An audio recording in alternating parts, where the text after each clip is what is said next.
wanna tell you all a story about a Harper Valley widow wife who had a teenage daughter who attended Harper Valley Junior High. Well, her daughter came home one afternoon and didn't even stop to play. She said, "Ma, I got a note here from the Harper Valley P.T.A. The note said, Mrs. Johnson, you're wearing your dresses way too high. It's reporting you've been drinking and running around with men and going wild.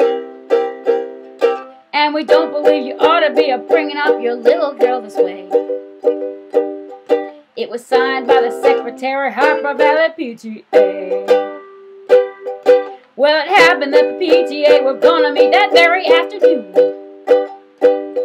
They were sure surprised when Mrs. Johnson wore her miniskirt into the room. And as she walked up to the blackboard, I still recall the words she had to say. She said, "I'd like to address this meeting of the Harper Valley P.T.A. Well, there's Bobby Taylor sitting there, and 7 times he's asked me for a date. And Mrs. Taylor sure seems to use a lot of ice whenever he's away. And Mrs. Baker, can you tell us why your secretary had to leave this town? And shouldn't Widow Jones be told her quilt? And shouldn't, what shouldn't Widow, let's try the end. And shouldn't Widow Jones be told to keep her window shades all pulled completely down? Well, Mr. Harper couldn't be here because he stayed too long at Kelly's bar again. And if you smell Shirley Thompson's breath, you'll find she's had a little nip of gin. Then you have the nerve to tell me you think that is a mother I'm not fit. Well, this is just a little Peyton place, and you're a Harper Valley hypocrite.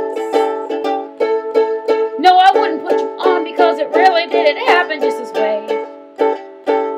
The day my mama socked it to the Harper Valley P.T.A. No, I wouldn't put you on because it really didn't happen just this way.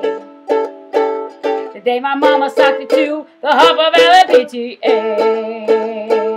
The day my mama socked it to the Harper Valley P.T.A.